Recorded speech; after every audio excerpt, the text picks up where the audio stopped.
نحمده ونستعينه ونستغفره ونعوذ بالله من شرور أنفسنا ومن سيئات أعمالنا من يهده الله فلا مضل له ومن يضلل فلا هادي له وأشهد أن لا إله إلا الله وحده لا شريك له وأشهد أن محمدًا عبده ورسوله أما بعد فإن خير الحديث كتاب الله وخير الهدي هدي محمد صلی اللہ علیہ وعلى آلہ وسلم وشر الأمور محدثاتها وكل محدثة بدعة وكل بدعة ضلالة وكل ضلالة في النار قال الله تبارك وتعالى ولا تبغي الفساد في الأرض إن الله لا يحب المفسدين میرے محترم دینی بھائیوں، نوجوان ساتھیوں اور قابل احترام ماں اور بہنوں، اسلام دین رحمت ہے۔ اسلام امن و امان کا، راحت کا، کامیابی والا دین ہے۔ ایسا دین کہ اگر سماج میں، زندگیوں میں آ جائے تو دلوں کا سکون نصیب ہو، گھروں میں خیر و برکت آئیں اور سماج میں امن و امان آئے۔ اسلام ایسا دین ہے جس کے ذریعے انسان دنیا میں بھی عافیت کی زندگی پاتا ہے، سماج میں امن و امان آتا ہے، اور اسی طرح سے انسان کے لیے آخرت میں بھی اللہ کے عذاب سے، جہنم سے امن و امان کا وعدہ نصیب ہوتا ہے۔ لہٰذا ایک انسان کو چاہیے کہ وہ اللہ کے دین اسلام کے مطابق زندگی گزارے تاکہ دنیا میں بھی وہ محفوظ رہے، آخرت میں بھی محفوظ رہے۔ دنیا میں بھی اللہ کے عذاب سے وہ محفوظ رہے اور آخرت میں بھی اللہ تعالیٰ کی سزا سے وہ بچا رہے۔ اس میں کوئی شک نہیں کہ دین اسلام امن و شانتی کا دین ہے، لیکن دنیا کے سیاسی حالات میں بعض اوقات ایسے واقعات ہو جاتے ہیں جس کی وجہ سے لوگوں کے ذہنوں میں اسلام کے بارے میں سوالات پیدا ہو جاتے ہیں۔ کبھی اسلام کے دشمنوں کی طرف سے اسلام کے بارے میں غلط بیانی ہوتی ہے، قرآن کی آیات کو غلط رنگ میں پیش کیا جاتا ہے، اللہ کے نبی صلی اللہ علیہ وسلم کی احادیث کے پس منظر کو، سیاق کو، کانٹیکسٹ کو اس سے کاٹ کے ان باتوں کو بیان کیا جاتا ہے، جس سے پوری دنیا میں یا دنیا کے کچھ حصوں میں اسلام کے بارے میں شک شبہ پیدا ہوتا ہے۔ کبھی بدقسمتی سے مسلمانوں میں سے بعض لوگوں کی طرف سے قول سے یا عمل سے ایسی غلطیاں ہو جاتی ہیں جو اسلام کے بارے میں لوگوں کی رائے کو بدل دیتی ہے۔ اسلام کے بارے میں وہ شک میں پڑ جاتے ہیں کہ یہ کیسا اسلام ہے، کیا اسلام یہ سکھاتا ہے۔ بعض مسلمانوں کی غلطیوں کی وجہ سے لوگ نہ صرف مسلمانوں سے بلکہ اسلام سے بھی بدظن ہو جاتے ہیں۔ ہر قوم میں اچھے لوگ ہوتے ہیں تو برے بھی ہوتے ہیں، ہر قوم میں سمجھدار لوگ ہوتے ہیں تو جاہل بھی ہوتے ہیں، ہر قوم میں امن و امان کو پسند کرنے والے لوگ ہوتے ہیں تو شرارت کرنے والے بھی لوگ ہوتے ہیں، دوسری قوموں میں ہیں تو مسلمانوں میں بھی ہوتے ہیں۔ یہ وہ لوگ ہیں جو واقعی دین پر چلنے والے نہیں ہوتے ہیں، دین کے بارے میں ان کا اپنا ایک تصور ہوتا ہے اور اس بنیاد پر وہ دین کے معاملے میں غلطیاں کرتے ہیں اور امن کے راستے کو چھوڑ کر وہ لوگ شر کے اور دہشت گردی کے راستے پر چلتے ہیں۔ ایسے لوگ اپنی دنیا بھی خراب کرتے ہیں اور آخرت بھی۔ ایسے لوگ اسلام کا نام بھی خراب کرتے ہیں، یہ بڑا جرم ہے۔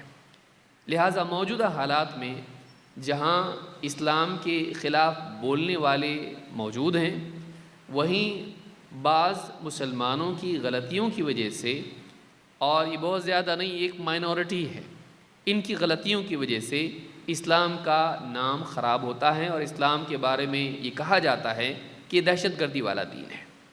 اسلام کے بارے میں غلط بیانیاں ہوتی رہیں گی، لیکن اگر ہماری غلطی نہ ہو تو لوگوں کے لیے سمجھنا آسان ہو جائے گا کہ صرف بولنے والوں کی باتیں مسلمان ایسے نہیں ہیں، لیکن مسلمانوں میں سے اگر بعض لوگ غلطی کرتے ہیں تو لوگ یہ سمجھیں گے کہ واقعی اسلام غلط ہے، دیکھو فلاں مسلمانوں نے ایسا کیا، فلاں علاقے کے مسلمانوں نے ایسا کیا۔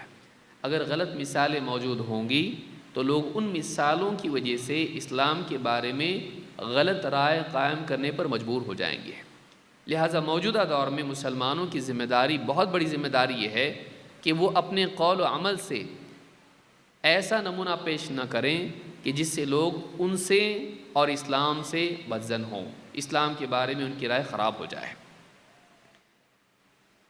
جہاں تک کہ اسلام کا تعلق ہے، قرآن کریم کی آیات اور احادیث کا اگر کھلے ذہن سے مطالعہ کیا جائے تو صاف ظاہر ہوتا ہے کہ اسلام دہشت گردی کا دین نہیں ہے۔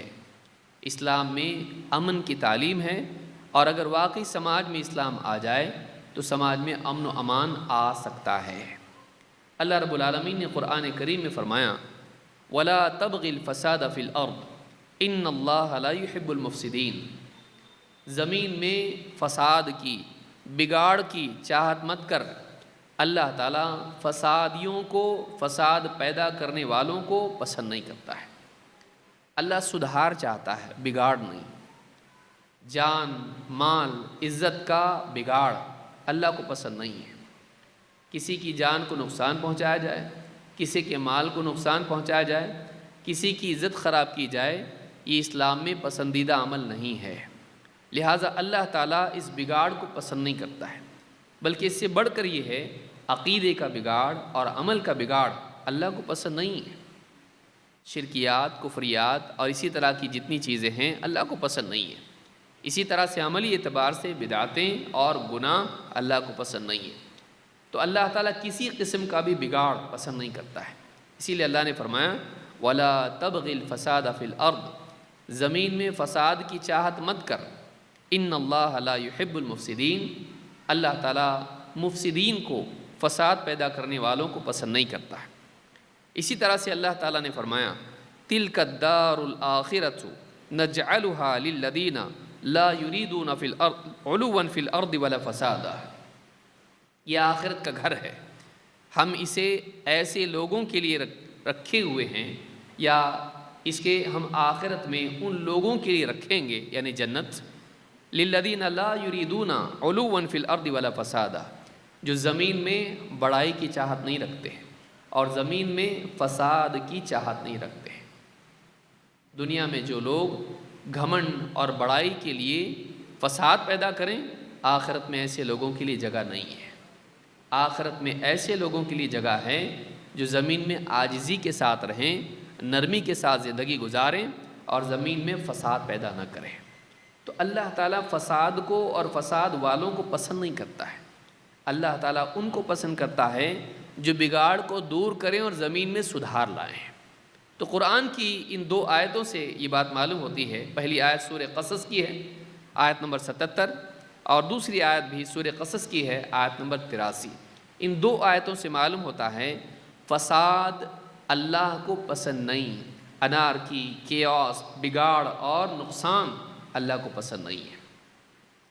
کیا اسلام دہشت گردی کا دین ہے؟ آئیے اس بارے میں بھی کچھ آیات و احادیث دیکھتے ہیں۔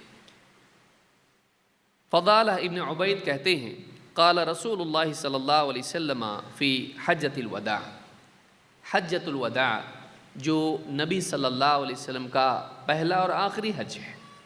اس حج میں مسلمانوں کی ایک بڑی تعداد جمع ہوئی تھی، کیونکہ اللہ کے نبی صلی اللہ علیہ وسلم نے بھی اس سال حج کیا۔ کہتے ہیں کہ حجۃ الوداع میں اللہ کے نبی صلی اللہ علیہ وسلم نے فرمایا الا اخبرکم بالمؤمن، کیا میں تم کو بتاؤں مومن کون ہیں؟ سارے صحابہ جمع ہیں، مسلمان جمع ہیں۔ اللہ کے نبی صلی اللہ علیہ وسلم نے کہا کیا میں تمہیں بتاؤں مومن کون ہیں؟ اور آپ نے خود جواب دیا، آپ نے فرمایا من امنہ الناس علی اموالہم وانفسہم، مومن وہ ہے جس سے لوگ اپنے مال اور اپنی جان کو امن و امان میں محسوس کریں، جو اپنی جان کو اور اپنے مال کو محفوظ محسوس کریں جن لوگوں سے، وہ مومن ہے۔ یعنی سچا مومن وہ ہے جو دوسروں کے لیے امن کا اور امان کا ذریعہ بنتا ہے۔ والمسلم من سلم الناس من لسانہ ویدہ، اور مسلمان وہ ہے جس کی زبان اور ہاتھ سے دوسرے لوگ سلامت رہیں، جو اتنا امن والا ہو کہ لوگ اس سے اپنے آپ کو محفوظ محسوس کریں، اپنی جان کے معاملے میں یا اسی طرح سے اپنے مال کے معاملے میں۔ اور واقعی مسلمان وہ ہے جو اپنے عمل سے دوسروں کو سلامتی دینے والا ہو، جس کی زبان سے اور اس کے ہاتھ سے دوسرے لوگ سلامت رہیں۔ تو جو امن و سلامتی والا ہے وہ ایمان اور اسلام والا ہے۔ اس حدیث سے بات معلوم ہوتی، جس کو امام احمد نے روایت کیا ہے، اور الصحیحہ میں شیخ الالبانی نے حدیث نمبر 549 پر اس کو ذکر کیا ہے۔ اس حدیث سے بات معلوم ہوتی ہے کہ مومن کا لفظ امن سے جڑا ہوا ہے اور مسلم کا لفظ سلامتی سے جڑا ہوا ہے۔ تو اسلام اور ایمان سلامتی اور امن کا دین ہے، امن اور سلامتی والا دین ہے۔ تو ایک مسلمان کو دنیا میں ایسے زندگی گزارنا چاہیے جس سے لوگوں کی جان و مال اور ان کی عزت سلامت رہے، محفوظ رہے۔ دوسری چیز، اسلام میں قتل کا معاملہ معمولی نہیں ہے، جان کا معاملہ بہت سنگین ہے۔ کسی کو آدمی ناحق قتل کر دے، چاہے وہ مسلمان ہو یا غیر مسلم ہو، اللہ کے ہاں جان کا معاملہ، خون کا معاملہ بہت سنگین ہے۔ کسی کو بھی آدمی قتل کر دے، ایسا نہیں ہو سکتا ہے۔ اللہ کے ہاں جان کا معاملہ کیا ہے، کتنی اہمیت ہے اس کی۔ اللہ کے نبی صلی اللہ علیہ وسلم فرماتے ہیں، اول ما یقضی بین الناس یوم القیامت فی الدماء، قیامت کے دن اللہ کے ہاں سب سے پہلے لوگوں میں خون کا فیصلہ ہوگا۔ قتل کر ڈالا کسی کو، کسی کی جان لے لی، سب سے پہلے اللہ کے ہاں قیامت کے دن فیصلہ ہوگا۔ تو اس کا فیصلہ اے سی بند کر دو، اے سی بند کر دیجیے۔ اس حدیث کو امام البخاری اور مسلم دونوں نے روایت کیا ہے۔ تو اس حدیث سے بات معلوم ہوتی ہے کہ اللہ کے ہاں جان کا معاملہ معمولی نہیں بلکہ بہت سنگین ہے۔ قرآن کریم میں بھی اللہ تعالیٰ نے فرمایا، من اجل ذالک کتبنا علی بنی اسرائیل انہ من قتل نفسا بغیر نفس او فساد فی الارض فکأنما قتل الناس جميعا ومن احیاها فکأنما احیا الناس جميعا۔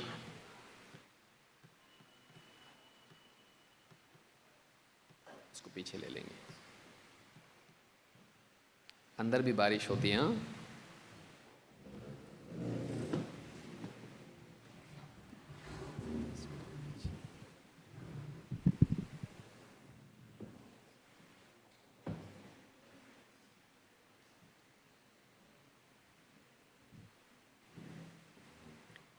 من اجل ذلك كتبنا على بني اسرائيل انه من قتل نفسا بغير نفس او فساد في الارض فكأنما قتل الناس جميعا ومن احياها فكأنما احيا الناس جميعا۔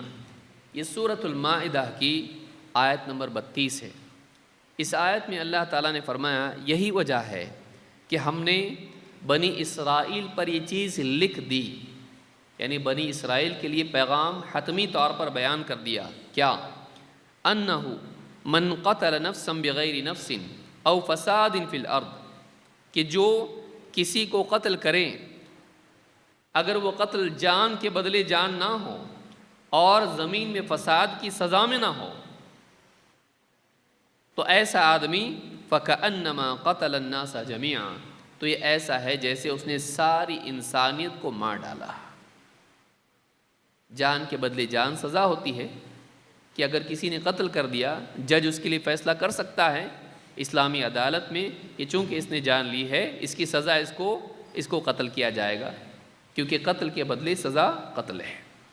یا پھر اس آدمی نے فساد پیدا کیا ہو، کئیوں کی جان لی ہو، یا اس طرح سے سماج میں کئیوں کو نقصان پہنچایا ہو، ڈاکو قسم کا آدمی ہے اور اس کی جان، لوگوں کی جان و مال اس سے خطرے میں ہے، یا ڈرگ ایڈکشن کی وجہ سے یا کسی اور وجہ سے وہ سماج کے لیے بہت بڑا خطرہ اور فسادی بن گیا ہے، تو ایسے انسان کے لیے حکومت سزا دے سکتی ہے کہ اس کو قتل کیا جائے۔ اگر ایسا نہیں ہے، بلکہ کوئی آدمی کسی کو یوں ہی مار ڈالتا ہے اس لیے کہ وہ پسند نہیں ہے، اس لیے کہ اس سے جھگڑا ہو گیا یا کسی اور وجہ سے اس کو مار ڈالتا ہے، تو فرمایا کہ فَكَأَنَّمَا قَتَلَ النَّاسَ جَمِيعًا، ایسے آدمی کا حال یہ ہے کہ گویا اس نے ساری انسانیت کو قتل کر ڈالا ہے۔ وَمَنْ أَحْيَاهَا فَكَأَنَّمَا أَحْيَا النَّاسَ جَمِيعًا، اور جس نے کسی انسان کی جان بچائی یہ ایسا ہے جیسے اس نے ساری انسانیت کی جان بچائی۔ آپ دیکھیے قرآن کریم کی اس آیت میں ایک جان کی قیمت کتنی اہمیت کے ساتھ جتائی گئی ہے کہ ایک جان کو بچانا ایسا ہے جیسے ساری انسانیت کو بچانا، اور ایک انسان کو قتل کرنا ایسا ہے جیسے وہ ساری انسانیت کا قاتل ہو۔ ایک انسان کا قتل کرنا بھی اتنا خطرناک، اتنا بھیانک، اتنا بڑا گناہ ہے کہ گویا وہ ساری انسانیت کو مار ڈالنے کے برابر ہے۔ تو اس سے معلوم ہوتا ہے کہ قتل کی اسلام میں حرمت بیان کی گئی ہے، کسی کو قتل نہیں کیا جا سکتا ہے۔ قتل کرنے کے بارے میں یہی قانون ہے کہ وہ جان کے بدلے جان ہو یا فساد کے بدلے سزا ہو، تو یہ حکومت طے کرتی ہے، کوئی عام آدمی نہیں کر سکتا ہے کہ کسی کو بھی مار ڈالا، یہ کوئی نہیں کر سکتا ہے۔ یہ حکومت کے بعد جج طے کر سکتا ہے، قاضی طے کر سکتا ہے، اس کے بعد گورنمنٹ کی طرف سے فیصلہ ہوگا، نہ یہ کہ کوئی عام آدمی اس کا فیصلہ کرنے لگ جائے۔ اور اگر کوئی مار ڈالے تو ایسا ہے جیسے اس نے ساری انسانیت کو مار ڈالا ہے۔ تو قرآن کریم میں جان کی اہمیت بیان کی گئی ہے کہ جان کو بچانا انسانیت کو بچانا ہے۔ تو کوئی آدمی ڈوبتے کو بچائے، یا دہشت گرد کسی کو مار رہے ہیں ان کو بچا لے، یا کسی اور حالات میں کسی کی جان بچائے، ڈاکٹر ہیں کسی کی جان بچا لے علاج کے ذریعے سے اللہ کی توفیق سے، تو ایسا ہے جیسے اس نے ساری انسانیت کو بچا لیا۔ تو ایک جان کی قیمت اتنی زیادہ اسلام میں بتائی گئی ہے۔ اسی طرح سے آپ دیکھیں گے کہ غیر حربی کو قتل کرنا، ایسا شخص جو اسلامی حکومت میں رہتا ہو یا غیر اسلامی حکومت میں رہتا ہو لیکن مسلمانوں کا ان کے ساتھ معاہدہ ہے، اس کو معاہد کہتے ہیں۔ ذمی اس کو کہتے ہیں جو اسلامی حکومت میں رہتا ہو اور ایسے شخص کو امان دی گئی ہو۔ جو اسلامی حکومت میں آدمی رہتا ہو اس کی جان و مال محفوظ رہتی کیونکہ اسلامی حکومت میں ہو، اور وہ جزیہ دیتا ہے یا جو بھی ٹیکس دیتا ہے وہ اسلامی حکومت میں رہتا ہے، وہ محفوظ رہتا ہے۔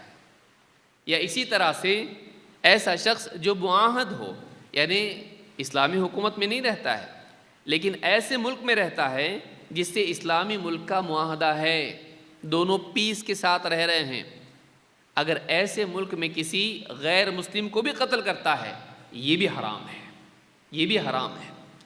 اللہ کے نبی صلی اللہ علیہ وسلم فرماتے ہیں من قتل معاہدا، جو کسی معاہد کو قتل کر دے، معاہد مسلمان نہیں ہوتا ہے، وہ کافر مشرک ہوگا، مسلمان نہیں ہو، ایسا مسلمان جو کسی معاہد کو قتل کر دے، لم یرح رائحۃ الجنہ، اس کو جنت کی خوشبو بھی نصیب نہیں ہوگی، وَإِنَّ رِيحَهَا تُوجَدُ مِن مَّسِيرَةِ 40 عَامًا، جبکہ جنت کی خوشبو 40 سال کے فاصلے سے محسوس ہونے لگ جاتی ہے۔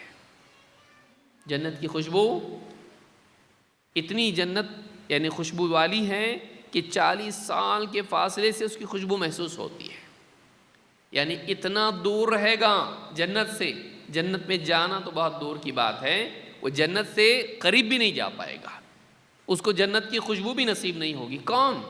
مسلمان۔ کیا کیا اس نے؟ کسی غیر مسلم کو قتل کیا، وہ مسلمان نہیں تھا، اس کو مار ڈالا اس نے۔ کس کو مارا؟ جس کا مسلمانوں کے ساتھ معاہدہ تھا۔ معلوم ہوا کہ غیر مسلم کی جان بھی محفوظ ہے اسلام میں، اگر وہ معاہد ہو یا ذمی ہو۔ تو ایسے معاملے میں جنگ کے حالات میں تو آپ دیکھتے ہیں سارے لوگ، ملکوں کی جنگیں ہوتی ہیں، ایک دوسرے کے خلاف لڑتے ہیں، لیکن معاہدہ اگر ہے ملکوں کے بیچ میں یا اسلامی حکومت میں کوئی غیر مسلم رہ رہا ہے اس کو قتل نہیں کیا جا سکتا ہے، یا مسلمان کسی غیر مسلم حکومت میں رہتا ہے اور معاہدے کے ساتھ وہاں رہتا ہے اس کو بھی کسی کو قتل نہیں کر سکتا ہے۔ اتنا اسلام میں یہ اسٹرکٹ معاملہ ہے جان کا، اور اس کی سزا یہ نہیں کہ دنیا میں اس کو قتل کیا جائے، اس کی سزا یہ ہے کہ ایسا آدمی جنت تو کیا جنت کی خوشبو بھی اس کو نصیب نہیں ہوگی۔ تو کتنا سنگین معاملہ ہے۔ اسلام میں غیر مسلم کی جان بھی کتنی محفوظ ہے، اسلام میں غیر مسلم کی جان بھی کتنی محفوظ ہے، اس کے لیے بھی امن و امان ہے اسلام کے اندر، لیکن یہ بات بتانے والے بتاتے نہیں ہیں۔ یہ بات اسلام کے بارے میں نیگیٹو کمنٹ کرنے والے یا تو جانتے نہیں ہیں یا تو جاننے کے بعد بتاتے نہیں ہیں۔ تو یہ بات جاننا ضروری ہے تاکہ ہم غیر مسلموں کے سامنے بات رکھ سکیں، تاکہ انہیں معلوم ہو کہ اسلام میں بھی امن و امان ہے اور غیر مسلموں کے لیے امن و امان ہے۔ غیر مسلم کو قتل کر کے سزا مسلمان کو ملے گی، دنیا کی نہیں، اللہ کے ہاں آخرت کی سزا ملے گی، وہ جنت سے محروم ہو جائے گا۔ اس حدیث کو امام البخاری نے کتاب الجزیہ میں ذکر کیا ہے، اور حدیث نمبر 3166 یہ حدیث ہے۔ اسی طرح سے جہاد کا لفظ موجودہ دور میں بہت بدنام لفظ مانا جاتا ہے کہ جہاد کا مطلب کیا ہے؟ غیر مسلمانوں کو مار ڈالو۔ نہیں، جہاد کا لفظ ایک بہت براڈ لفظ ہے، اور اس کا معنی ہوتا ہے سٹرگل کرنا، اور سٹرگل کرنا اپنے قول سے، اپنے قلم سے اور اپنی کوششوں کے ذریعے سے، اور اگر نوبت آئے تو اسلامی حکومت اگر ہے تو جنگ کے ذریعے سے بھی ہے، کہ ملکوں کو بعض اوقات جنگ کی بھی ضرورت پیش آ جاتی ہے، تو ایسے حالات میں جنگ بھی اس میں شامل ہوتی ہے، لیکن دہشت گردی جہاد نہیں ہے۔ دہشت گردی جہاد نہیں ہے کہ آدمی ایسے لوگوں کو جن کا کوئی قصور نہیں ہے ان کو مار ڈالے۔ اسلام میں اس کی کوئی گنجائش نہیں ہے، اسلام میں اس کی کوئی گنجائش نہیں ہے، بلکہ افضل ترین جہاد کی سب سے افضل قسم یہ ہے کہ انسان اپنی نفس سے جہاد کرے، انسان اپنے نفس سے جہاد کرے۔ اللہ کے نبی صلی اللہ علیہ وسلم فرماتے ہیں افضل الجہاد ان یجاہد الرجل نفسہ وہواہ، افضل جہاد یہ ہے کہ آدمی اپنے نفس اور اپنی خواہشات سے جہاد کرے۔ اپنے نفس کے مقابلے میں نفس انسان کو گناہوں کی طرف دعوت دیتا ہے، خواہشات انسان کو گناہوں کی طرف لے جاتی ہیں۔ انسان کا اپنے آپ سے لڑنا، اپنی بری ڈیزائر سے لڑنا، یہ بھی جہاد ہے۔ تو جہاد کا یہ مطلب نہیں کہ آپ غیر مسلموں کو قتل کر دیں، یہی جہاد نہیں ہے۔ جہاد جنگ بھی ہوتی ہے، لیکن جنگ شروع کہاں سے ہوتی ہے؟ اپنے آپ سے۔ کہ اسلام میں جہاد کا لفظ ایک بہت براڈ لفظ ہے، جس میں دوسروں سے لڑنا نہیں ہے بلکہ اپنے آپ سے لڑنا بھی جہاد میں آتا ہے، کہ ایک انسان اپنی بری خواہشات سے لڑے اور اپنے آپ کو برائیوں سے روکے، اور اپنے اندر جو شیطان ہے، اپنے اندر جو جانور ہیں، اپنے اندر جو برائی کی دعوت دینے والا نفس ہے، اس نفس کے خلاف لڑ کر اس کو برائیوں سے روکے۔ اس حدیث کو ابن النجار نے روایت کیا ہے، اور صحیح الجامع الصغیر میں شیخ الالبانی نے اس کو صحیح کہا ہے، حدیث نمبر 1099 ہے۔ بلکہ ترمذی کی روایت میں ہے، اللہ کے نبی صلی اللہ علیہ وسلم فرماتے ہیں المجاہد من جاہد نفسہ فی اللہ، مجاہد وہ ہے جو اللہ کی خاطر اپنے نفس سے جہاد کرے، اللہ کی خاطر اپنی نفس سے جہاد کرے، واقعی مجاہد وہ ہے۔ باہر کے دشمن سے لڑنا آسان ہوتا ہے، اندر کے دشمن سے لڑنا زیادہ مشکل ہے۔ اپنے نفس سے لڑنا یہ زیادہ مشکل کام ہے۔ اپنے آپ کو، اپنی برائیوں کو کنٹرول میں رکھ کے ایک انسان صحیح راستے پر جمع رہے، گناہوں کے راستے پر نہیں جائے، یہ زیادہ مشکل کام ہے۔ اس کو مارنا، اس کو پیٹنا، یہ کوئی بہت مشکل کام نہیں ہے۔ غصہ نکالنے کے لیے بعض اوقات آدمی کر بھی دیتا ہی ہے۔ اور آپ تو عام طور سے دیکھیں گے کہ جو اس طرح کے لوگ ہوتے ہیں جو دہشت گردی کے راستے پر جاتے ہیں، یہ عام طور سے اپنے گھر کے ماحول سے، اپنے سماج سے فرسٹریٹڈ لوگ ہوتے ہیں۔ جاب نہیں ملا، پڑھائی میں فیل ہو گیا، یا اس کی زندگی میں مسائل ہیں، بیوی سے پریشان، ماں باپ سے پریشان۔ بعض اوقات بہت سے لوگ اس طرح سے فرسٹریٹڈ ہوتے ہیں، اور بعض اوقات میڈیا کے راستے سے یہ فرسٹریشن آتا ہے۔ اس ملک میں ایسا ہو رہا ہے، اس ملک میں ویسا ہو رہا ہے، اس علاقے میں ایسا ہو رہا ہے، مسلمانوں پر ظلم ہو رہا ہے۔ وہ فرسٹریشن میں پھر اپنے طور پر وہ فیصلہ کر لیتا ہے کہ ہم کو کچھ کرنا پڑے گا، اور پھر دہشت گردی کے راستے پر چلا جاتا ہے۔ میڈیا میں ایسے لوگ اس کو مل جاتے ہیں، کبھی فیس بک پر، کبھی انسٹاگرام پر، اور کبھی کسی ویب سائٹ پر، جو اس کو بتاتے ہیں کہ تم کو کچھ کرنا چاہیے، اور یہ اپنا سارا فرسٹریشن اسی راستے سے نکالتے ہیں۔ ہم کو ان راستوں سے بچنا چاہیے، اور اپنے نوجوانوں کو ان چیزوں سے بچانا چاہیے، ان چیزوں سے بچانا چاہیے۔ تو اللہ کے نبی صلی اللہ علیہ وسلم نے فرمایا المجاہد من جاہد نفسہ فی اللہ، مجاہد وہ ہے جو اللہ کی خاطر، اللہ کی راہ میں اپنے نفس سے جہاد کرے، اپنے نفس سے جہاد کرے۔ امام ترمذی نے اس کو روایت کیا ہے۔ بلکہ آپ دیکھیں گے کہ اسلام میں جنگ کے میدان میں بھی اللہ کے نبی صلی اللہ علیہ وسلم نے ہم کو یہ تعلیم دی ہے کہ تم جنگ کی تمنا مت کرو۔ اگر اسلام جنگ والا دین ہوتا، دہشت گردی والا دین ہوتا، تو اسلام میں جنگ کی تمنا کی دعوت دی جاتی ہے، لیکن اللہ کے نبی صلی اللہ علیہ وسلم عام حالات میں نہیں، جنگ کے میدان میں کھڑے ہیں، لیکن جنگ کے میدان میں کھڑے ہو کر آپ یہ کہہ رہے ہیں مسلمانوں سے کہ جنگ کی تمنا مت کرو۔ آئیے حدیث کیا ہے ہم دیکھتے ہیں۔ عبداللہ ابن ابی اوفا رضی اللہ تعالیٰ کہتے ہیں ان رسول اللہ صلی اللہ علیہ وسلم فی بعض ایامہ التی لقی فیہا، اللہ کے نبی صلی اللہ علیہ وسلم ایک دن، جس دن آپ کے بالمقابل دشمن تھے، جس سے مٹ بھیڑ ہونے والی تھی، جنگ کا ماحول بنا ہوا تھا، انتظر حتی مالت الشمس، آپ انتظار کرتے رہے یہاں تک کہ سورج ڈھل گیا، دوپہر کا وقت اور تھوڑا سا لیٹ ہو گیا۔ ثم قام فی الناس خطیبا، پھر آپ لوگوں کے درمیان کھڑے ہوئے، لوگوں کے درمیان خطبہ دینے کے لیے۔ قال ایھا الناس، اے لوگوں، لا تتمنوا لقاء العدو وسلوا اللہ العافیہ۔ آپ دیکھیے جنگ کا میدان ہے، سامنے دشمن موجود ہے، اور اللہ کے نبی صلی اللہ علیہ وسلم خطبے کے لیے کھڑے ہو کر کہہ رہے ہیں اے لوگو لا تتمنوا لقاء العدو، دشمن سے مٹ بھیڑ کی تمنا مت کرو، وسلوا اللہ العافیہ، اللہ سے عافیت ہی مانگو، جنگ نہ ہو اسی کی چاہت رکھو اللہ سے، نہیں لڑو، لڑنے کی چاہت جنگ ہونا ہی چاہیے، نہیں۔ آپ نے کیا کہا؟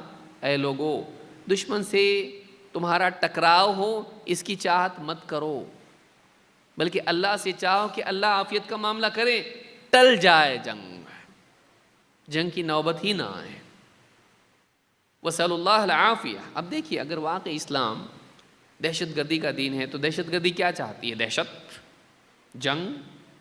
لیکن آپ دیکھیے نبی کریم صلی اللہ علیہ وسلم جنگ کے میدان میں کہہ رہے ہیں اللہ سے عافیت مانگو، جنگ کی تمنا مت کرو۔ پھر لیکن آپ نے کیا کہا؟ فَإِذَا لَقِيتُمُوهُمْ فَاصْبِرُوا، لیکن اگر واقعی تمہارا ٹکراؤ ہو ہی جائے، اب سامنے والا مان ہی نہیں رہا، اور جنگ چھڑ ہی جائے تو فَاصْبِرُوا، تو جمے رہو، پھر ڈٹے رہو۔ وَاعْلَمُوا أَنَّ الْجَنَّةَ تَحْتَ ظِلَالِ السُّيُوفِ، اور اگر جنگ چھڑ ہی جائے تو پھر ڈٹ کے رہو، بھاگو مت، جنگ کے میدان سے بھاگو مت۔ کوئی بھی قوم جنگ کے میدان سے بھاگنے والوں کو پسند کرتی؟ کوئی بھی ملٹری ایسی ہے جو یہ پسند کرتی کہ بھاگنا چاہیے واپس الٹے پاؤں؟ نہیں، کسی بھی ملک کی فوج کو یہی سکھایا جاتا ہے کہ بھاگنا نہیں ہے، یہی اسلام میں بھی سکھایا گیا ہے، اسلام میں بھاگنے کی دعوت نہیں ہے۔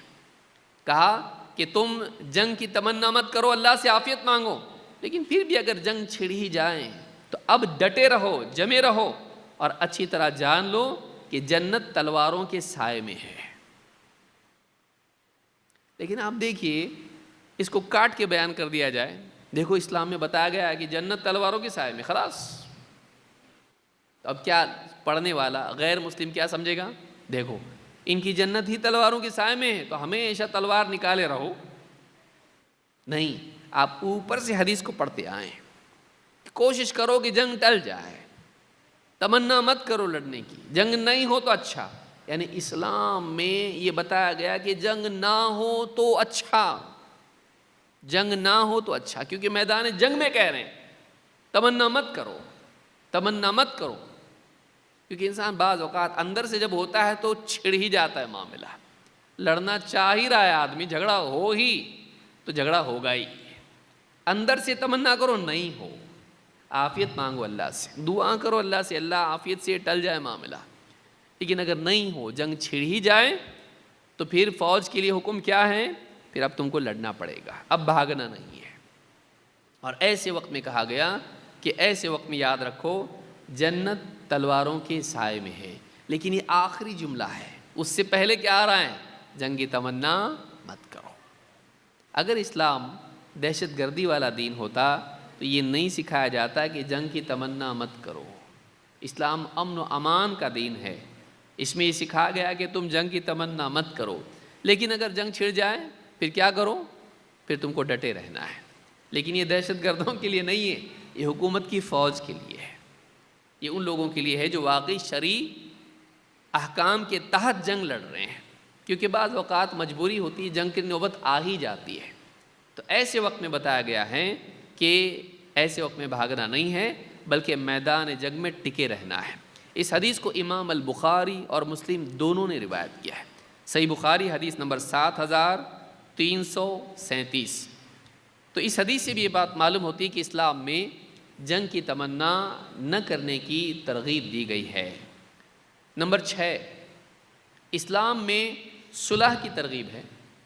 ٹھیک ہے بھائی، جنگ کے حالات بن گئے یا جنگ ہو رہی ہے، پھر اس کے بعد کیا صلح کے لیے کوئی پہل ہوتی ہے، صلح کو قبول کر لو۔ اللہ کے نبی صلی اللہ علیہ وسلم سے اللہ نے کہا وَإِن جَنَحُوا لِلسَّلْمِ فَاجْنَحْ لَهَا وَتَوَكَّلْ عَلَى اللَّهِ، اگر دشمن تمہارے مقابل، جو تمہارے خلاف لوگ ہیں، اسلام کے دشمن ہیں، مشرکین کفار، اس زمانے میں جنگیں چلتی تھیں، کئی جنگیں ہوئی مسلمانوں کی کفار قریش کے ساتھ میں، کہا وَإِن جَنَحُوا لِلسَّلْمِ فَاجْنَحْ لَهَا، اگر وہ صلح کی طرف جھکاؤ ان کا دکھائی دے تو اے نبی آپ بھی اس طرف جھک جائیں۔ اگر ان کا میلان صلح کی طرف، صلح کس کو کہتے ہیں، دونوں میں صلح ہو جائے، جنگ نہیں کریں گے، پیس ٹریٹی، نو وار، جنگ ختم، جنگ بندی، اگر وہ صلح کی طرف مائل ہوں تو اے نبی آپ بھی صلح کی طرف مائل ہو جاؤ۔ یہ نہیں کہا کہ صلح کی طرف وہ مائل ہوں تو آپ نہیں لڑو، مت لڑو ہی، اس کے بعد بھی صلح مت کرو، نہیں کہا گیا۔ اگر وہ صلح کی طرف مائل ہو جائیں تم بھی صلح کرنے کے لیے تیار ہو جاؤ، وَتَوَكَّلْ عَلَى اللَّهِ، اور اللہ پر بھروسہ رکھو۔ یہ مت سوچو کہ وہ صلح کرنے کی بات کریں گے اور پھر جنگ کریں گے تو ہم کیا کریں، نہیں، اللہ پہ بھروسہ رکھو۔ اگر وہ صلح کے لیے تیار ہیں تم بھی صلح کے لیے تیار ہو جاؤ۔ معلوم ہوا کہ اسلام میں صلح کی ترغیب دی گئی ہے۔ جنگ کے حالات بھی ہوں، اگر سامنے والا پیس کے لیے تیار ہے تم بھی پیس کے لیے تیار ہو جاؤ۔ اس سے معلوم ہوتا ہے کہ اسلام امن کو پسند کرنے والا دین ہے، کہ جنگ کے حالات میں بھی اگر امن کی گنجائش ہو سکتی ہے اور ان کا جھکاؤ دکھائی دیتا ہے تم بھی ان کے لیے جھک جاؤ، فَاجْنَحْ لَهَا، تم بھی اس کی طرف مائل ہو جاؤ۔ تو اس سے معلوم ہوتا ہے کہ اسلام امن و امان کا دین ہے۔ اگر صلح کی گنجائش ہو تو صلح کرنا چاہیے، زبردستی جنگ نہیں کرنا چاہیے۔ سورہ انفال کی آیت نمبر 61 میں یہ بات اللہ نے کہی ہے۔ اسی طرح سے بعض لوگوں میں یہ تصور ہے کہ اسلام یہ سکھاتا ہے کہ جو بھی مسلمان نہیں ہے مار ڈالو اس کو، جو بھی مسلمان نہیں ہے اس کو کیا کرو، قتل کرو۔ اور آیتیں بھی پیش کی جاتی ہیں جو کہ جنگ کے حالات کی آیتیں ہیں، وَقَاتِلُوهُمْ حَتَّى لَا تَكُونَ فِتْنَةٌ، یا اسی طرح سے وَاقْتُلُوهُمْ حَيْثُ ثَقِفْتُمُوهُمْ، تم مشرکین کو جہاں بھی پاؤ مار ڈالو۔ یہ آیت جنگ کے حالات کے لیے ہے، عام حالات میں نہیں۔ یہ جو آیت ہے یہ جنگ کے حالات میں ہے، عام حالات میں نہیں ہے۔ لیکن جو آیت جنگ کی حالت کی ہے، آپ دیکھیے ملٹری کو کیا بتایا جائے گا، جب ملٹری کسی بھی ملک کی حملہ کرتی ہے کسی دوسرے ملک پر، کسی دوسری فوج پر، کیا بولتے ہیں، گلے ملو جا کے ان سے کہا جاتا ہے کہ تم کو مارنا ہے دشمن کو۔ ان کا کمانڈر، ان کا جنرل ان کو یہی بتاتا ہے، تو کیا کہا جائے گا، یہ پیس پسند نہیں کرتے ہیں، یہ امن کو پسند کرنے والے لوگ نہیں ہیں۔ اگر امن کو پسند کرنے والے ہوتے تو جنگ کیوں کرتے؟ بعض حالات میں جنگ ناگزیر ہو جاتی ہے، جنگ لازمی ہو جاتی ہے اور کوئی آپشن نہیں ہوتا ہے، ایسے وقت میں جنگ کرنی پڑتی ہے۔ یہ دنیا کی ہر حکومت اور ہر فوج جانتی ہے۔ اسلام میں بھی یہی بات ہے، عجیب کیا ہے، نیا کیا ہے۔ لیکن آپ دیکھیے ایسے حالات میں بھی مسلمانوں کے لیے غیر مسلموں کے بارے میں کیا کہا گیا ہے۔ کیا اسلام یہ سکھاتا ہے کہ سارے غیر مسلموں کو مار ڈالو؟ نہیں۔ اللہ تعالیٰ نے قرآن کریم میں فرمایا لا ينهاكم الله عن الذين لم يقاتلوكم في الدين ولم يخرجوكم من دياركم ان تبروهم وتقسطوا اليهم، جن لوگوں نے تم سے جنگ نہیں کی اور تم کو تمہارے گھروں سے نکال باہر نہیں کیا، تم کو بے گھر نہیں کیا۔ دو باتیں بیان کی۔ مکہ والوں نے کیا کیا تھا، مسلمانوں کو مجبور کر دیا کہ وہ مکہ چھوڑ کے مدینہ چلے جائیں، بے گھر کیا، رہنے نہیں دیا مکہ میں۔ دو، اور جب مکہ سے مدینہ ہجرت کر کے آئے پھر وہ لگاتار ان کے ساتھ حملے کر کے جنگیں شروع کر دی. تو یہ ان کا معاملہ تو الگ ہے، بے گھر بھی کیا، جنگیں بھی کی، وہ تو دشمن ہیں. لیکن کہا کہ جن لوگوں نے تم کو بے گھر نہیں کیا اور تم سے دین کی بنیاد پر جنگ نہیں کی، اللہ تعالیٰ تم کو اس بات سے منع نہیں کرتا ہے کہ ان تبروہم وتقسطوا الیہم. دو باتیں بیان کی اللہ نے.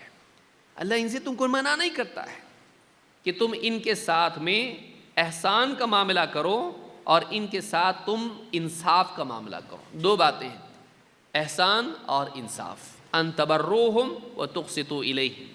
تبروہم، ان کے ساتھ بھلائی کرو، ان کے ساتھ بھلائی کرو، ان پر احسان کرو.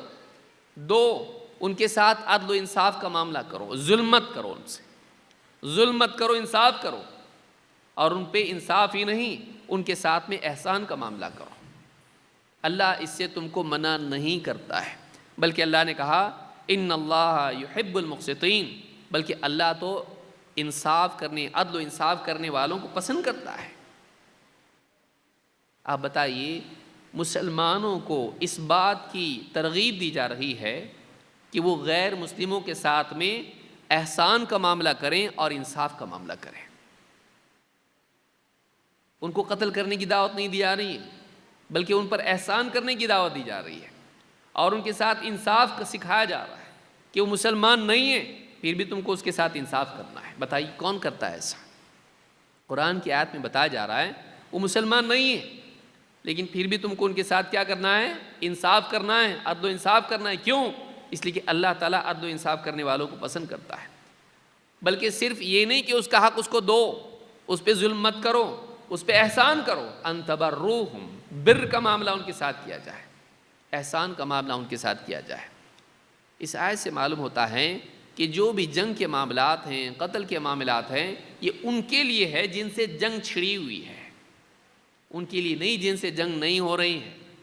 جن سے جنگ مسلمانوں کی نہیں ہے ان کے ساتھ احسان اور انصاف کا معاملہ کرنا چاہیے. تو یہ نہیں ہے کہ غیر مسلموں کو اسلام قتل کرنے کی دعوت دیتا ہے، نہیں، بلکہ یہ جنگ جن سے چھڑی ہوئی ہو ان کے لیے معاملات ہیں. باقی لوگوں کے ساتھ میں احسان اور انصاف کا معاملہ سکھایا گیا ہے. اس سورہ الممتحنہ کی آیت نمبر 8 ہے.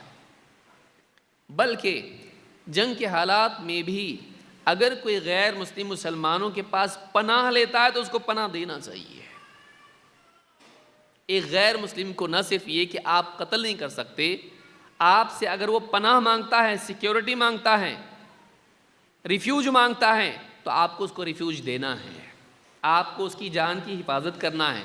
اتنا ہی نہیں بلکہ آپ کو اس کو سیفلی اس کی اس جگہ تک پہنچانا ہے جہاں وہ سیف ہے. آئیے کون سی آیتیں دیکھتے ہیں. اللہ تعالیٰ فرماتا ہے وَإِنْ أَحَدٌ مِّنَ الْمُشْرِكِينَ اسْتَجَارَكَ فَأَجِرْهُ حَتَّى يَسْمَعَ كَلَامَ اللَّهِ.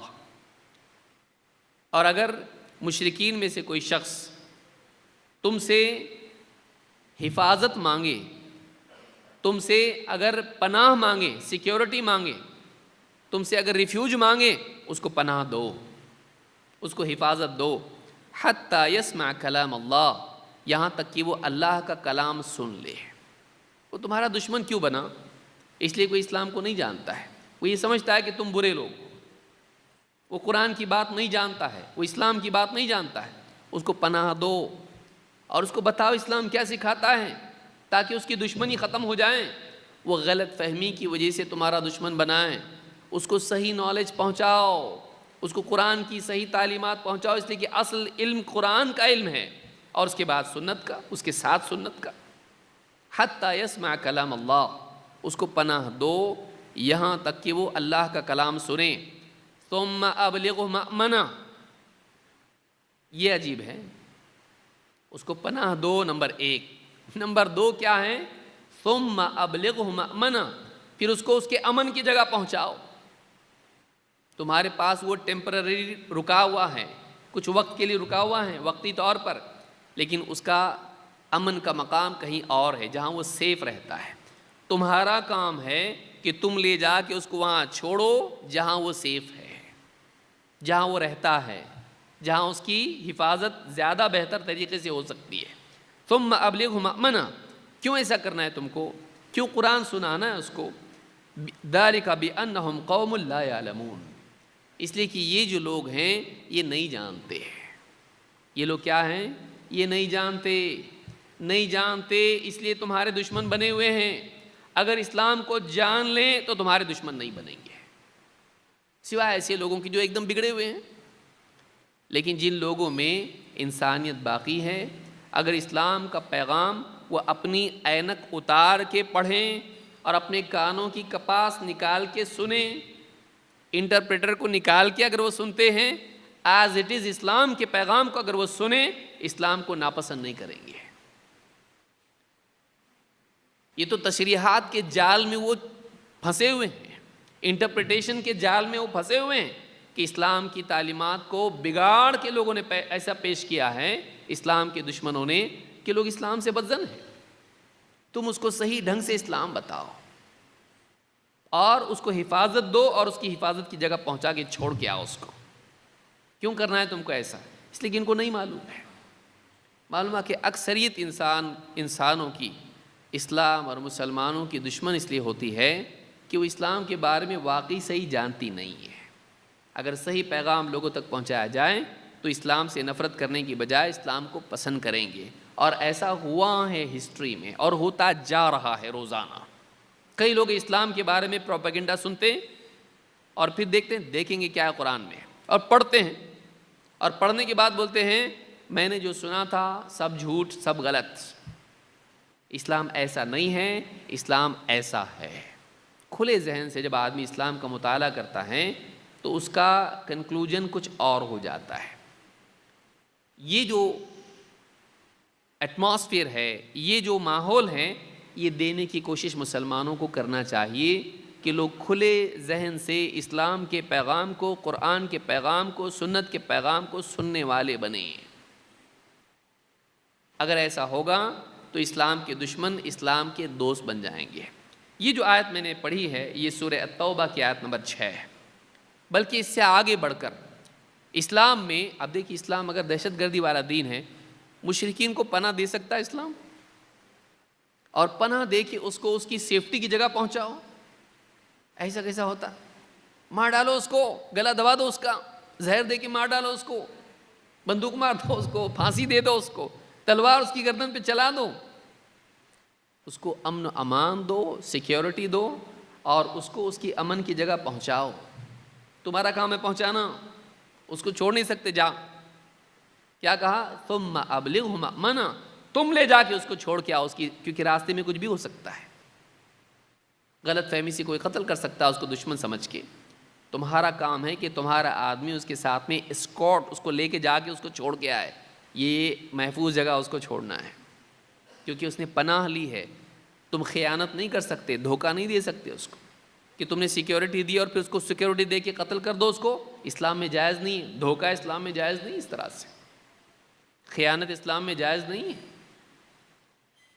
اگر اسلام دہشت گردی والا دین ہوتا اور فساد والا دین ہوتا تو اسلام میں یہ نہیں ہوتا، بلکہ آپ دیکھیں گے کہ اسلام میں برائی کے بدلے بھلائی سکھائی گئی ہے۔ سامنے والا برا کر رہا، پھر بھی آپ اس کے ساتھ اچھا کرو۔ اس کی تعلیم کیسے ہوتی؟ ایسے دین میں جو دہشت گردی والا ہو۔ دہشت گردی والے دین میں تو ایسا ہوگا کہ وہ اچھا بھی کیا تو تم کو برا کرنا ہے اس کے ساتھ میں۔ یہ کیا بات ہوئی کہ وہ برا کر رہا ہے تم اچھا کرو؟ کیوں؟ تاکہ وہ دوست بن جائے۔ تو دوست کیسا بنا رہے عام؟ دہشت گردی والا دین دوست بناتا؟ وہ تو دشمن بناتا ہے، دشمن بنو بولتا ہے۔ یہاں دوست بنانے کی بات کیسے ہو رہی ہے؟ قرآن کریم میں اللہ تعالیٰ نے فرمایا وَلَا تَسْتَوِي الْحَسَنَةُ وَلَا السَّيِّئَةُ، بھلائی اور برائی، اچھائی اور برائی، اچھا اخلاق اور برا اخلاق، اچھا سلوک برا سلوک برابر نہیں ہو سکتے۔ وَلَا تَسْتَوِي الْحَسَنَةُ وَلَا السَّيِّئَةُ اِدْفَعْ بِالَّتِي هِيَ أَحْسَنُ، تم برائی کے بدلے میں بھلائی کرو، تم برائی کے بدلے میں بھلائی کرو۔ اِدْفَعْ بِالَّتِي هِيَ أَحْسَنُ فَإِذَا الَّذِي بَيْنَكَ وَبَيْنَهُ عَدَاوَةٌ كَأَنَّهُ وَلِيٌّ حَمِيمٌ، جب تم برائی کے بدلے بھلائی کرو گے تو تم دیکھو گے کہ جو تمہارا دشمن تھا وہ تمہارا بہت قریبی دوست بن گیا ہے۔ جب تم برائی کے بدلے، اچھا یہ مسلمانوں کے لیے ہے، یہ جو صورت ہے یہ مکی صورت ہے، مکہ میں نازل ہوئی، جہاں مشرکین سے آئے دن مسلمانوں کے مسائل چلتے رہتے تھے، مظلوم تھے مسلمان۔ اس ماحول میں کہا جا رہا ہے کیا کہ تم برائی کے بدلے بھلائی کرو، اگر تم ایسا کرو گے تو تم دیکھو گے کہ جو تمہارا دشمن تھا کل تک وہ تمہارا دوست بن گیا ہے۔ دشمن کو دوست بنانے کی دعوت دی جا رہی ہے اور اس کا نسخہ بتایا جا رہا ہے، اور نسخہ کیا ہے؟ تمہارا دشمن تم سے برائی کرتا ہے نا، تم بھلائی کرو اس کے جواب میں۔ یہ صرف صبر کرو برداشت کرو کی بات نہیں ہے، بلکہ تم ایک قدم آگے بڑھو، آگے بڑھ کر تم کیا کرو؟ وہ برا کر رہا ہے نا، تم اس کے ساتھ اچھا کرو۔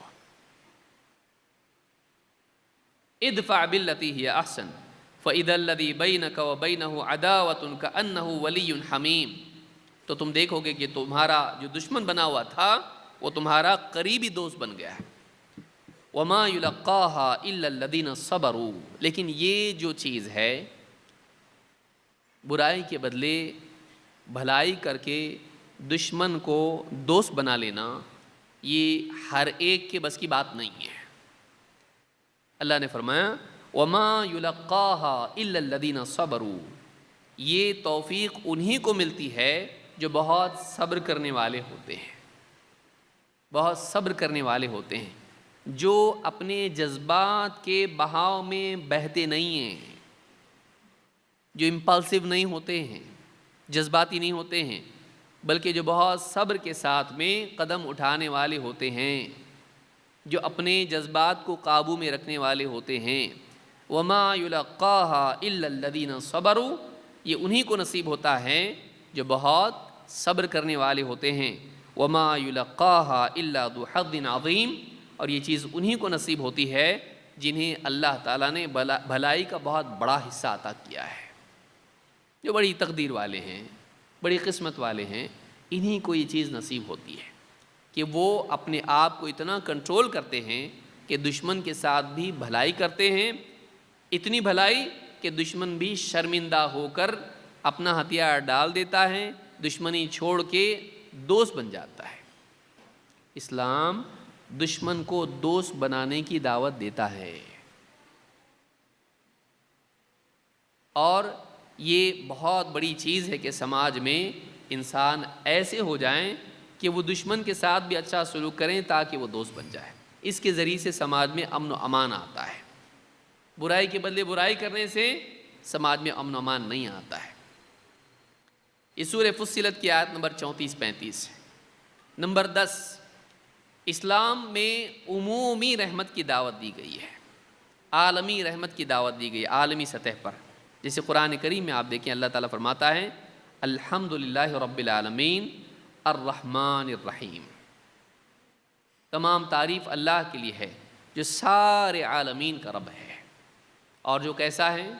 الرحمن ہے، الرحیم ہے، بڑا مہربان ہے، رحم کرنے والا ہے۔ اللہ تعالیٰ کا تعارف جب ہم کو کرایا گیا سورہ فاتحہ میں، قرآن کھولتی پہلی سورت کیا پڑھتا آدمی؟ اللہ بہت عذاب دینے والا، بسم اللہ الرحمن الرحیم، شروع اللہ کے نام سے جو الرحمن ہے اور الرحیم ہے، وہ بڑی رحم کرنے والی ذات ہے، اور وہ بندوں پر رحم کرتا ہے، وہ ساری مخلوق پر رحم کرنے والا ہے، اور خصوصی طور پر اہل ایمان پر رحم کرتا ہے۔ وہ دنیا میں بھی رحم کرتا ہے ساری مخلوق پر، اور آخرت میں بھی رحم کرے گا ان بندوں پر جو اس کی رحمت کے واقعی حقدار ہوں۔ اب دیکھیے اللہ تعالیٰ نے قرآن کریم میں شروعات ہی میں ہم کو یہ سکھایا کہ اللہ رحم والا ہے، اور ہم کو رحمت کی دعوت دی جا رہی ہے۔ وَإِلَٰهُكُمْ إِلَٰهٌ وَاحِدٌ لَا إِلَٰهَ إِلَّا هُوَ الرحمن الرحیم، تمہارا معبود تو بس ایک معبود ہے، اس کے سوا کوئی عبادت کے لائق نہیں۔ توحید کی دعوت اسلام کی ہے، جو اسلام کی نمایاں دعوت ہے، جو دوسرے دینوں سے اسلام کو الگ کرتی ہے، وہ توحید ہے۔ لیکن توحید کی دعوت دیتے دیتے اللہ نے ساتھ میں کیا سکھایا؟ لا الہ الا هو الرحمن الرحیم، وہ بڑا مہربان نہایت رحم والا ہے۔ بلکہ اللہ تعالیٰ نے اپنے نبی کا تعارف کرایا، اپنا تعارف کرایا تو رحمت بتائی، اپنے نبی کا تعارف کرایا تو بھی کیا کہا؟ وما ارسلناک الا رحمۃ للعالمین، اے نبی ہم نے آپ کو سارے عالمین کے لیے رحمت بنا کر بھیجا ہے، صرف مسلمانوں کے لیے نہیں۔ ہمارے نبی کس کے لیے رحمت ہیں؟ صرف مسلمانوں کے لیے، عرب کے لیے، مکہ والوں کے لیے، مدینہ والوں کے لیے، کس کے لیے؟ وما ارسلناک الا رحمۃ للعالمین، آپ سارے عالمین کے لیے رحمت بنا کر بھیجے گئے ہو۔ اس سے معلوم ہوتا ہے کہ نبی کریم صلی اللہ علیہ وسلم ساری انسانیت کے لیے رحمت ہے، صرف مسلمانوں کے لیے نہیں۔ تو مسلمان کس کے لیے رحمت ہونا چاہیے؟ آئیے دیکھتے ہیں حدیث میں کیا ہے۔ انس بن مالک رضی اللہ تعالیٰ کہتے ہیں اللہ کے رسول صلی اللہ علیہ وسلم نے فرمایا والذی نفسی بیدہ، اس ذات کی قسم جس کے ہاتھ میں میری جان ہے، لا یدع اللہ رحمتہ الا علی رحیم، اللہ تعالیٰ اپنی رحمت رحم کرنے والوں ہی پر ڈالتا ہے۔ اللہ کی رحمت انہی کو نصیب ہوتی ہے جو دوسروں پر رحم کرنے والے ہوتے ہیں۔ رحم کرنے والے پہ اللہ رحم کرتا ہے۔ صحابہ نے کیا کہا؟ صحابہ نے کہا یا رسول اللہ کلنا یرحم، صحابہ نے کہا اللہ کے رسول ہم تو سبھی رحم کرتے ہیں، کون ایسا ہے جو رحم نہیں کرتا؟ بیوی پہ رحم، بچوں پہ رحم، ماں باپ پہ رحم، دوست احباب پہ، رشتہ داروں پر رحم، ہم میں سے ہر ایک رحم کرنے والا ہی تو ہے نا، کون ایسا آدمی ہوگا جو کسی پہ رحم نہیں کرتا ہے؟ قالوا یا رسول اللہ وکلنا یرحم، اے اللہ کے رسول ہم سبھی تو رحم کرتے ہی ہیں نا۔ آپ نے فرمایا لیس برحمت احدکم صاحبہ، اپنے اپنوں پر رحم کرنا نہیں ہے، یرحم الناس کافۃ، واقعی رحم کرنا یہ ہے کہ آدمی سارے لوگوں پر رحم کرنے والا ہو۔ کیا بتایا گیا؟ رحم یہ نہیں ہے کہ تم اپنے اپنوں پر رحم کرو، یہ میرا یہ میرا یہ میرا اور ان پر میں رحم کروں گا، نہیں، کہا یرحم الناس کافۃ، واقعی رحم کرنا یہ ہے کہ آدمی سارے لوگوں پر رحم کرے۔ سارے لوگوں میں کون آتا ہے؟ خالی مسلمان؟ اپنوں پر رحم نہیں، سب پہ رحم، ساری انسانیت پر رحم، چاہے آپ اس کو جانتے نہیں جانتے، وہ مسلمان ہو یا کسی بھی دین دھرم کا ماننے والا ہو۔ حدیث ہم کو یہ بتا رہی ہے کہ واقعی اللہ کی رحمت کا حقدار وہ ہے جو ساری انسانیت پر رحم کرنے والا ہو۔ آپ بتائیے اسلام کی کیا تعلیم ہے یہ؟ لیکن جو لوگ اسلام کے بارے میں بدگمانی کا شکار ہیں، یہ چیزیں ان کے سامنے نہیں ہیں۔ ہمارے دشمن کیسا پیش کریں گے؟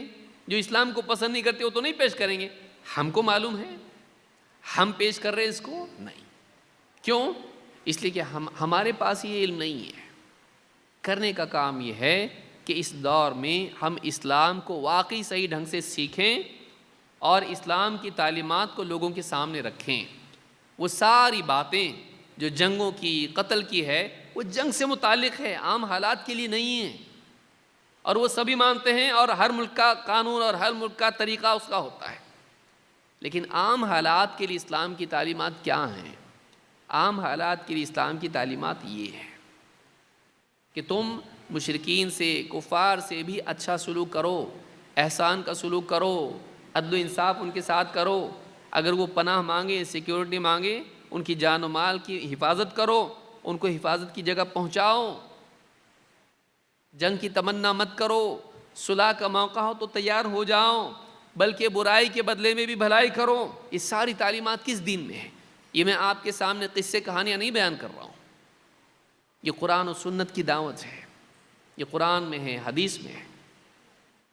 تو فلاں ایک آدھ مسلمان یا فلاں علاقے کا کوئی 10 مسلمان، 5 مسلمان کسی ملک کے کوئی کام کر رہے ہیں، غلط کام کر رہے ہیں، آپ اس کی سزا اسلام کو نہیں دے سکتے، آپ ان کی بنیاد پر اسلام کو غلط نہیں بول سکتے، یا ان کی بنیاد پر آپ سارے مسلمانوں کو مجرم نہیں بنا سکتے۔ یہ ظلم ہے، یہ ظلم ہے۔ صحیح بات یہ ہے کہ جو غلط کرے اس کی سزا اسی کو ہونی چاہیے، اس کا ذمہ دار وہ خود ہے۔ یہ نہیں کہ آپ ایک کی سزا سارے لوگوں کو دیں، بلکہ اسلام کو آپ مجرم قرار دیں۔ یہ مسلمان ہے نا، اس نے غلط کام کیا نا، اس لیے اسلام برا۔ یہ انصاف کے بھی خلاف ہے اور عقل کے بھی خلاف ہے کہ جس نے غلط کام کیا ہے چاہے وہ اسلام کا نام لے کے کرے. کوئی بھی آدمی غلط کام کرنے والا کسی بھی دین کا نام، کسی بھی دھرم کا نام لے کے غلط کام کر سکتا ہے، وہ اس کی غلطی ہے. آپ یہ دیکھو کہ یہ دین سکھاتا کیا ہے، اسلام سکھاتا کیا ہے. لہٰذا اللہ کے نبی صلی اللہ علیہ وسلم نے، اور یہ غیر مسلموں سے ہماری گزارش ہے، جو مسلمان نہیں ہے ان لوگوں سے ہماری گزارش ہے کہ ہو سکتا ہے کچھ مسلمان بھی ایسا کام کریں جو اسلام کی تعلیمات کے خلاف ہو اور دہشت گردی کے راستے پر جائیں. کون سی قوم ایسی جس میں ایسے لوگ نہیں ہیں؟ خالی مسلمانوں میں ایسے ہیں؟ خالی مسلمانوں میں ایسے لوگ نہیں ہیں. ہر دین دھرم کے ماننے والوں میں، ہر قوم میں ایسے لوگ آپ کو ملیں گے جو دہشت گردی کی مینٹالٹی رکھتے ہیں. لہٰذا کرنے کا کام اس میں یہ ہے کہ جو لوگ غلط ہیں آپ ان کو غلطی کا ذمہ دار قرار دیں، نہ یہ کہ آپ اس چادر میں سب کو لپیٹ لیں. اللہ کے نبی صلی اللہ علیہ وسلم فرماتے ہیں ان اعظم الناس عند اللہ فریۃ لرجل حاج رجلا فحاج القبیلۃ باسرها. امام ابن ماجہ نے اس کو روایت کیا ہے، صحیح الجامع صغیر حدیث نمبر 1569. حدیث صحیح ہے. کیا حدیث ہے؟ یہ اصول اسلام میں دیا گیا ہے.